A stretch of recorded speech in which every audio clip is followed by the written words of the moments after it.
దేవుని నామానికి మహిమ కలుగును గాక. సహోదరుని పేరు రెడ్డప్ప, అమ్మాయి పేరు జయలక్ష్మి. పాపకి ఇంకా ఈరోజు పేరు పెట్టబోతుంటున్నాము. ప్రార్థన చేసి పేరు బయట ఓకే. ఏంటనంటే దేవుని యొక్క కృపను బట్టి వీరిద్దరు బంధువులే అనమాట. వివాహం జరిగింది. అయితే వివాహం అయినటువంటి తర్వాత ఈ బిడ్డ దేవుని బిడ్డ, దేవుని నమ్ముకున్న అబ్బాయి కూడా దేవుడు అంటేనే ఇష్టము. అప్పట్లో ఇంకా సంపూర్ణంగా దేవునిలోనికి రాలేదు. మాట్లాడేవాడు, ఎప్పుడైనా క్రిస్మస్కి అలాగే చర్చికి వచ్చేటువంటి వాడు. అయితే వివాహమైనటువంటి తర్వాత వివాహ సమయంలో చేసుకునే సమయంలో నువ్వు మీ దేవుణ్ణి పూజించుకో అని చెప్పి ఏం రిస్ట్రిక్షన్స్ అయితే పెట్టలేదు జయలక్ష్మికి. కానీ తర్వాత వివాహమైన తర్వాత ఖచ్చితంగా నువ్వు మా మార్గంలోనికి రావాల్సిందే, మా పద్ధతుల్లో ఉండాల్సిందే, మేము చేసేటివన్నీ చేయాల్సిందే అనేటువంటి చాలా రకాలైనటువంటి పరిస్థితుల గుండా, అవమానముల గుండా, పోట్లాటల గుండా వెళ్ళాల్సిన పరిస్థితులు దాదాపు ఒక సంవత్సరం 2 సంవత్సరాల పాటు అలాగనే కొనసాగింది. చాలా ఇబ్బందులు కూడా పడ్డారు. పుట్టినింటికి వెళ్ళిపోవడాలు, ఆ విధంగా రావడాలు. ప్రార్థన చేసుకునేది బిడ్డ, అయ్యా నాకు విడుదల కావాలి, నేను ఎప్పుడు ఆ పనులు నేను చెయ్యలేను, నా ప్రాణము నీది, నేను ఇంకొకరికి మళ్ళీ నేను చేతులెత్తి ఆ కార్యక్రమాలు నేను ఏది చెయ్యలేను, నా వల్ల కాదు అని ప్రార్థన చేసుకుంటూ పోరాడుతూ ఉంటుండగా దేవుని యొక్క కృపలో తన యొక్క భర్త కూడా దేవుని రాజ్యంలోనికి వచ్చి తను కూడా దేవుని సంపూర్ణంగా నమ్ముకుని దేవుని యొక్క సన్నిధిలో బాప్తిసం తీసుకోవడానికి దేవుడు కృప చూపి ఇప్పుడు ఆ పరిస్థితి అంటే ఏదీ లేకుండా మీరు ప్రత్యేకమైన ఇల్లు తీసుకొని దేవుని నామాన్ని గణపరుచుకొని దేవుని సన్నిధిలో దేవుని యొక్క మార్గములలో నడవడానికి దేవుడు కృప చూపాడు. గట్టిగా చప్పట్లు కొట్టి దేవుని నామానికి హల్లెలూయా. మనం దేవుని రక్షణలోనికి వచ్చిన తర్వాత మన మన మన కుటుంబంలో ఉన్న వారిని అందరినీ కూడా దేవునిలోనికి నడిపించుకోవాల్సిన బాధ్యత ఎవరిదండి? మనదే. ఆ ప్రయత్నం సహోదరి చేసింది. దేవుని కృపలో దేవుని రాజ్యంలోనికి నేను అడిగాను అన్నమాట ఆ తమ్ముడు బలవంతంగా వస్తున్నావా, మీ భార్య పిలుస్తున్నదని వస్తున్నావా అని అంటే ఆ అబ్బాయి ఆల్మోస్ట్ అప్పటికే అంటే నేనన్నా బాప్తిసం తీసుకుంటానని అంటే నువ్వు ఏ ఉద్దేశంతో వస్తున్నావు బాప్తిస్మానికి, తప్పదని వస్తున్నావు అంటే లేదన్నా నేను దాదాపుగా 6 నెలల నుంచి దేవుని వాక్యం వింటున్నాను, యేసు గురించి నేను తెలుసుకొని నా హృదయంలో ఒప్పుకొని ఆయన మార్గంలో నడవాలనే ఉద్దేశంతోనే నేను దేవుని దగ్గరికి వస్తున్నానని చెప్పిన తర్వాతనే నేను బాప్తిసం వేయడం జరిగింది. హల్లెలూయా. దేవుని నామానికి మహిమ కలుగును గాక. మరి చిన్న బిడ్డ సాక్ష్యం ఏంటి అని అంటే గమనించండి.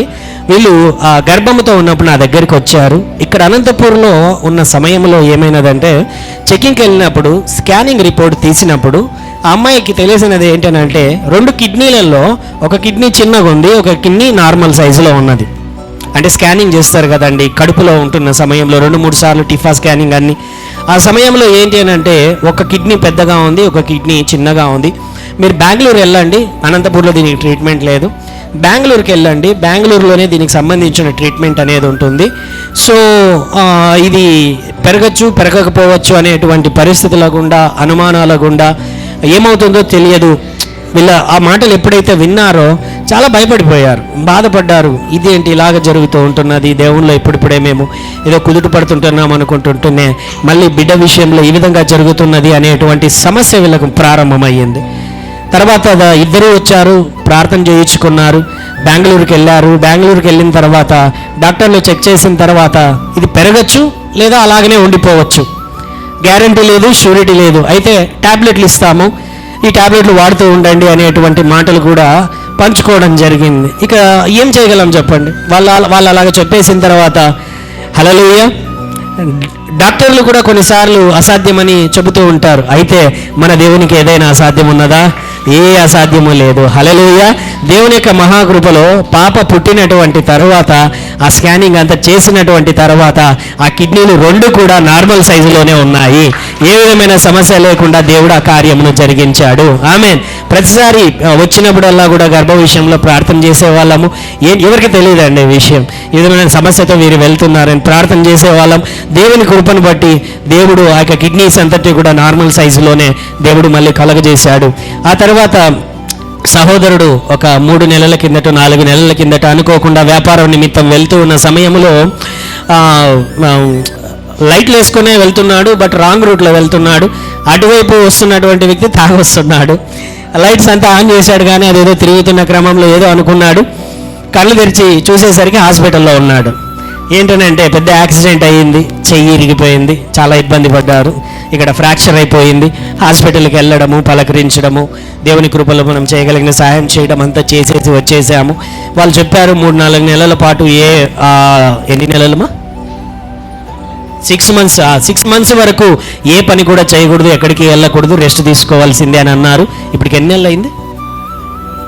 4th month. ఆ అబ్బాయి ఆల్రెడీ 2 నెలలు అయింది, పని చేసుకుంటున్నాడు. ఏ విధమైన సమస్య లేకోకుండా దేవుడు వితిన్ 2 మంత్స్లోనే ఆ వెనుకనటువంటి ఎముక చాలా పెద్ద కట్టేనండి, పెద్ద ప్రమాదమే, ప్రాణాలు పోవాల్సినంత పరిస్థితి అనమాట. ఏమంటే చేతికి మాత్రమే అది గాయం తగిలింది. అక్కడి నుంచి తీసుకుని వచ్చి హాస్పిటల్లో జాయిన్ అయిన తర్వాత చెక్ చేసిన తర్వాత 6 మంత్స్ టైం అన్నారు. అయితే దేవుని కృపలో ఆ ఎముకలను కట్టడము దేవుడు కృప చూపాడు.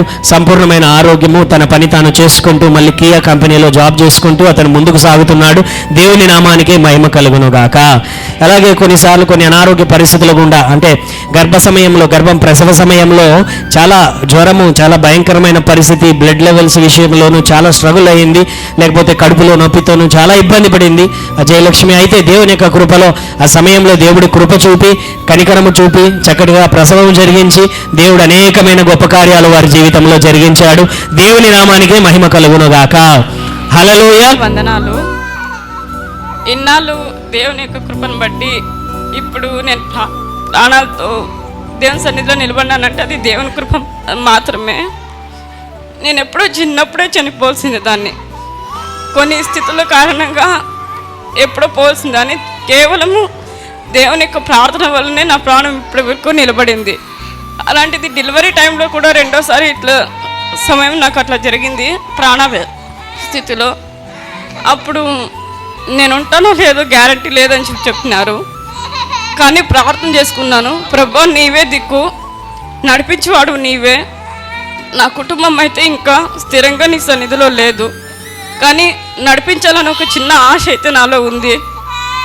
నీవే ముందుకు నడిపించండి ప్రభువా అని దేవుని మీద భారం పెట్టుకున్నాను, ప్రేయర్ చేసుకున్నాను. కానీ దేవుని యొక్క మహాకృపను బట్టి తల్లి బిడ్డ ఇద్దరు క్షేమంగా ఉన్నాము. ఈరోజు దేవుని సన్నిధిలో నిలబడినాము. ఇప్పుడు నా కుటుంబం సంపూర్ణంగా దేవుని సన్నిధిలో దేవుడు కట్టినందుకు దేవునికి కృతజ్ఞతాస్తుతులు. మొదటగా నా కుటుంబం గురించి, మా యొక్క విధానాలు మేము క్షేమంగా ఉండాలని చెప్పని నా కుటుంబం గురించి ప్రార్థించిన పాస్టర్ గారికి నా హృదయపూర్వకంగా వందనాలు.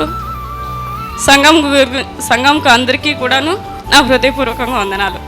మా కుటుంబాన్ని ప్రతి ఒక్క ప్రార్థనలోనే జ్ఞాపకం చేసుకొని ప్రార్థించినందుకు మీ అందరికీ చాలా హృదయపూర్వకంగా వందనాలు.